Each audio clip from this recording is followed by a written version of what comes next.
What's up everybody, D-Man back, welcome to a brand new video, and today we are going to be reviewing Shinkalion The Movie, the 2019 film.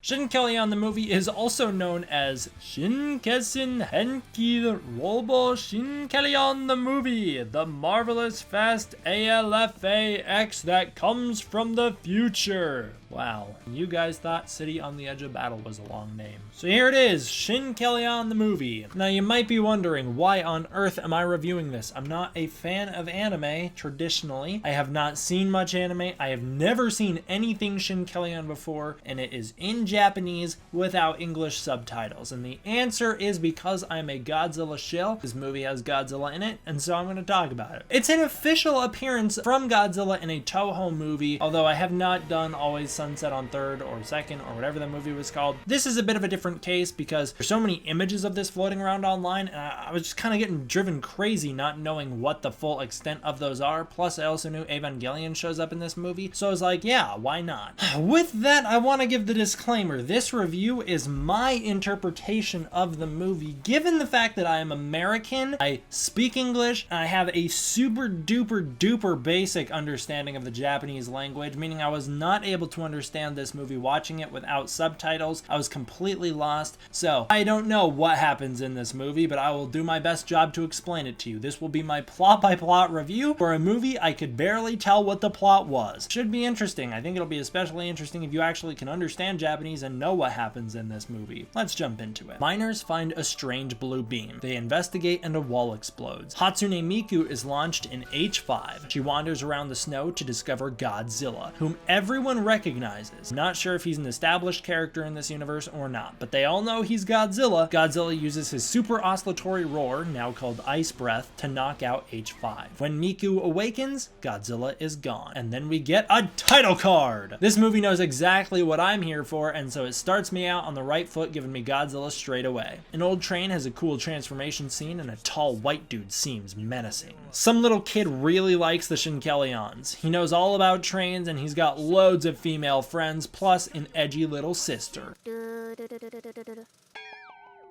Cut to an underground frozen Shinkalion that is found? I don't know, it's there. Here's my initial no, and we'll run into a few of these. I will explain it in a second. The kid and his friends might be pilots. They meet themselves from the future, or their parents just look like them? That's my note. What it means is the kid and his sister go to a ski resort with their parents, not themselves from the future, and then they might be Shinkalion pilots. I don't know. I can't tell. I think they are previously, but it also kind of seems like the kid might be just becoming a pilot. His sister isn't a pilot, but he might be. There's a flashback to previous battles and to some important background stuff that I couldn't understand, but I'm sure is important to fully understanding the plot. There's some kids who are incompatible for something important that they're discouraged about, most likely piloting the Evas. I mean Shinkalion, my bad. Skiing montage!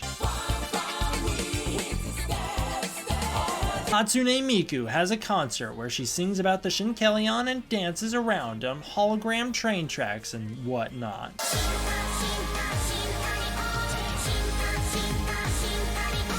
A portal opens in the sky and lightnings out Snow Godzilla, who is large. He's a big boy. Everyone freaks out, calling him a kaiju before a little girl identifies him as Godzilla. Godzilla roars and has a badass moment while Ifukube's music plays. Not Dimension Tide is fired at him. It swallows him whole as he stands completely still, which is a reoccurring trend for him in this movie. He doesn't walk in this movie. He stands still the entire time. He just lets this happen. Here's my original note. From a satellite, the main kid and what must be his future self, it's his dad, launch their Shinkalions downward on Earth. It's actually they launch themselves upward into the satellite, but it's hard to tell when you watch the movie. In a really dramatic transformation scene. Very dramatic. One of them is Miku's H5 Mark II. The other one is not Bumblebee. They call it 923, but it looks just like Bumblebee. The Transformers attack Godzilla, who now stands in a snowy dome. Godzilla smokes the tiny little biatches. Everyone freaks out. It's Godzilla one more time, as if they didn't already know that, as if Ikube's music plays again for the second time in 5 minutes. It's a little jarring that it just restarts. Godzilla tail swacks the robots, tanks their blasts, and is unaffected by some sort of sword. He then charges his dorsal fins in a sound effect that sounds like it should belong to Mechagodzilla rather than Godzilla,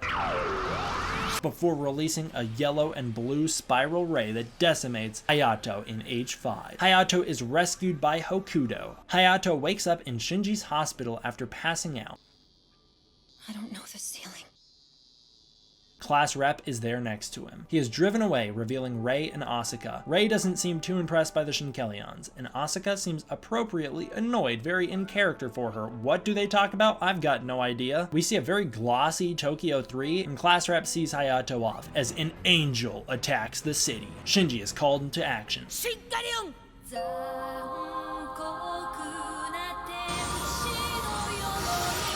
And a cruel angel's thesis plays as a Shinkalion transforms into a redesigned Eva Unit 1. Fucking awesome. Oh my god, that scene was great. Hayato gets distracted by Shinji's presence and is attacked by the angel, causing him to pass out in a very Evangelion-esque moment. Shinji, respond! Unit 1 stands up, equipped with the Sphere of Longinus. Hayato is in Hokkaido all of a sudden. He gets attacked and passes out, like I said, and then he just wakes up in Hokkaido. He's informed through flashback that Godzilla disappeared into the ether while using his golden atomic breath. And then the kid receives some bad news about Hokuto, who is his father, and his father has disappeared. The storm Godzilla fell out of rages on, but no one knows what it is. Hokuto shows up, but he's young now. It's weird. It's weird stuff. Hokuto doesn't really like Hayato, who's his son, but he doesn't know he's his son because he's a little kid now. Where does he come from? Your guess is as good as mine. The white dude and his alien friend watch a glowing orb menacingly. Hayato gets so damn hyped over a new Shinkalion. The nerdy kid, who we'll call Hokuto. I don't actually know that's his name, Hokuto. That's just what I'm calling the dad character. I think that's his name. He's this like kind of depressed kid. Doesn't really want to do anything. Hayato realizes who he is. He realizes he knows Hokuto and he freaks out.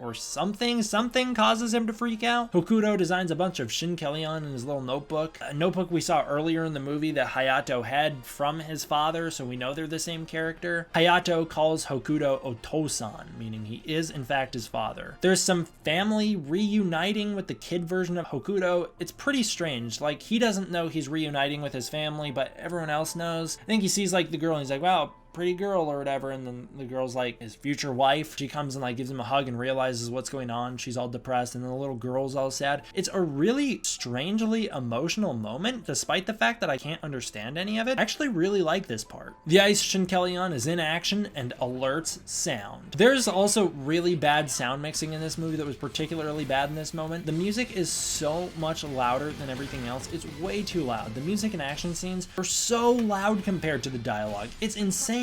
3 new Shinkalions are launched. They huddle around. You're gonna have a lot of that going on in this movie. There's some space stuff. A purple snake train approaches. Lots of flashbacks. Hayato and Hokuto bond. There's some quite touching stuff, even with the language barrier where you can see this father-son relationship being formed. It's good stuff. All the Shinkalion are launched at once. Everyone guards Tokyo Tower. Hayato takes a leadership position, I think? I don't know. He launches along with his father. A storm rages over Japan, and a giant alien ship appears over a snowy sky in Tokyo. It hovers right over Tokyo Station. Whitehead evil dude gets hyped. The duo turn into Mark II, Alpha X, and H5. The bad guy is scared of Alpha X and launches 2 winged Shinkalion. Or maybe they launch independently? I don't know what's happening in this movie. There's a lot of Shinkalion launching and transforming. It makes no sense to me. Lots of pure white evil guy shenanigans going on here. Dramatic things happening and flashbacks to extinction, dinosaurs, space. X and other evil villain backstory elements occur. What the hell is happening in this movie? Explosions and teleportation happen. What? Alpha 1 is zapped and taken over. Big fight. Hokuto is about to reject the Shinkalion or something. I don't know. He may not want to create them. I think he's their creator, but I'm not sure. I think he's about to undo creating them or something. Hokuto learns he's Hayato's dad. I think he figures it out. Right as Alpha 1 goes to destroy H5, this stops him from undoing the creation of the Shinkalion. I think it stops him from destroying his little notebook, and he kind of gains control of himself and his Shinkalion again. Shinkalion E5, which is an updated version of H5, flies in out of nowhere, and E5 kicks Alpha 1 so that Alpha 1 can regain control. There's some clashes between two evil-looking Shinkalion. I don't quite know which one I'm supposed to be rooting for, but they have wings and they're in the orb that we've seen earlier. There's some floating spaceships, flashbacks to earlier, lots of flashbacks to earlier, revelations of some kind on all sorts of different fronts. People are realizing stuff, flashbacks left and right. What is happening? A super Shinkalion shows up and causes big doom. A bunch of flashes through time lead to a massive revelation in Hayato about something that makes Dragon Ball smirk and teleport. Again, I don't know what's happening in this movie. I've got no idea. A train is launched from the spaceship towards Tokyo. Tokyo goes underground, Evangelion style. A cover of Miku's song from earlier about the Shinkalion play as Tokyo fortifies itself.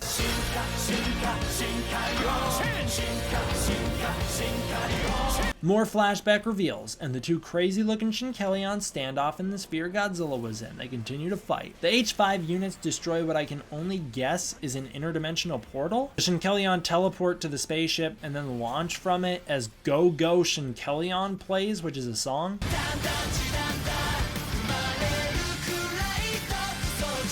Everyone works as an absolute unit to face off against the bad guy in his ultimate Shinkalion that we will call Nozuki. There's a big fight. A massive combined repulsor blast seems like it'll be a finisher move, but doesn't quite work. Something called Black Shinkalion shows up afterward. He defeats his opponent in the sphere and then shows up now. The Power Rangers all combine to create the Megazord, or something. A fusion between black and red is made, and they launch some orb at the bad guy and free H5. The father-son join forces as one. A weakened Nozuki faces off against H5X Alpha X. Sounds like a Xbox username. Hokuto has a flashback about how grateful he is to be in the family he's in, or something. Some chick supercharges the fusion and they attack Nozuki, causing his dimensional portal to explode again.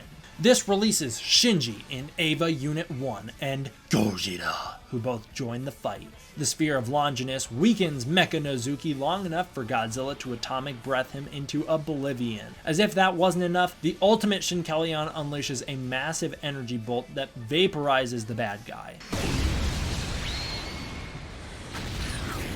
Godzilla then disappears into the ether and Shinji walks into the light, vanishing as well. Hokuto and Hayato say thank you and goodbye. They shake hands and Hokuto disappears. The day is saved and Tokyo Station lives to be destroyed by Shin Godzilla another day. Hokuto wakes up as an adult in a hospital bed, unaware of what's going on. I don't know how he wakes up here, but he does. He sure does. The family reunites officially in a happy moment. Hokuto is reminded of what happened to his young self. Possibly. I think he figures it out. I think he's like, oh man, I kind of remember what happened. Or something. Everyone celebrates the victory. Miku cameos one last time in the background, as she's done constantly or consistently throughout this movie. Roll credits, hooray. Then there's an after credit scene of the birth of Hayato, and the father's like, we'll call him Hayato or something. I don't know. What's happening in this movie? Who knows? Overall, the human story is really hard to follow for me, go figure. This is like a Japanese person going into Ready Player One without an understanding of English, just so they can see Mechagodzilla and the Gundam. They may get to experience the fight, but they won't exactly know why they are experiencing the fight. The visuals, voice acting, and music do a great job of telling the story without the use of actual understandable dialogue. I mean, of course it's understandable to people who speak Japanese, but it's not understandable to me. And the visuals themselves do a good job driving the narrative so that you can feel the emotion through them alone. Action. Things just kind of happen. I don't even think there is necessarily a reason for it if you can understand the movie. It's hard to understand the spaces the characters are inhabiting, and it's really hard to orient yourself in the battlefield a lot of the time. Too much time is spent on transformations, not enough time is spent on using those Shinkalions that have transformed. It feels like 7 straight minutes of runtime in this movie are dedicated to watching robots shapeshift from trains into humanoids, but very, very few of those Shinkalions actually actually fight in the movie. Most of them just kind of stand around watching. The battles are dynamic and interesting when they happen and when you can tell what's happening, and there are some quite exciting and satisfying moments. Animation. This has an overly anime art style that some viewers may love, not my particular cup of tea. This is, as far as I can tell, a 3D animated movie with very fluid animation. Visuals are pretty good and everything is very dynamic. The characters are detailed and shaded well. Everything looks great. As for the music, the soundtrack is fairly good. It doesn't stand out too much, but it works with what it has. The score is decent, but not overly memorable. The major features of the soundtrack are the songs. They are great. Even if Godzilla's theme does play twice back to back, it's really nice to hear those songs used. And the Shinkalion songs with lyrics are quite awesome as well. They do get the blood flowing. So that's what I have to say about Shinkalion the movie. Have any of you guys seen this movie? And if you have, comment below and tell me what is happening in it, because I couldn't follow it. Again, go figure. My bad. I don't speak Japanese. I'm not gonna rate the movie because I can't understand it. I feel like it would be unfair for me to rate this movie based on my limited understanding of what occurs in it. So there you go. That's my rating, is that there is no rating. I recommend it if you speak Japanese and want to see your favorite kaiju and Evas appear with Transformers. It's definitely for you in that case. If not, I don't know, you could maybe miss this one. Probably. You'll be fine if you miss it. Probably, unless you're a big Shinkalion fan, then you should probably see it. I don't know enough about this stuff to rate the movie. Thank you all for watching. I hope you enjoyed it. I will see you guys next time for the next one. D-Man out.